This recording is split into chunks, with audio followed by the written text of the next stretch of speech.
জীবন যেন এক অনন্ত রঙ্গমঞ্চ, যেখানে প্রতিটি নিঃশ্বাস এক একটি দৃশ্যের সূচনা, আর প্রতিটি স্পন্দন এক একটি সংলাপ। আমরা সবাই এই মঞ্চের অভিনেতা, কখনো হাসির দৃশ্য উজ্জ্বল, কখনো কান্নার দৃশ্য ভরা থাকে।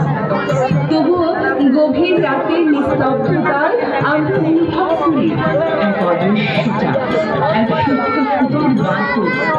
এ জীবন কি সত্যি আমাদের নিজের, নাকি আমরা সেই পুতুল যা নাচের ইশারা কোনো অজানা পরিচালক দেয়? ঈশ্বর, নিয়তি বা সময়? আজ আমাদের জীবনও সেই মঞ্চের মতো। আমরা ভাবি আমরা স্বাধীন, আমরা নিজের জীবনের গল্প নিজেই লিখছি, কিন্তু আসলে কি তাই? জন্ম থেকে কি আমাদের জীবনের চিত্রনাট্য লেখা হয়ে গেছে? আমরা কি কেবল সেই চিত্রনাট্যের চরিত্র যারা শুধু অভিনয় করে চলেছে?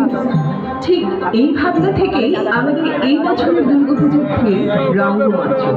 এই আয়োজন কেবলমাত্র দর্শন নয়, এটি একটি নীরব প্রতিবাদ হারিয়ে যাওয়া লোকশিল্পকে ফিরিয়ে আনা।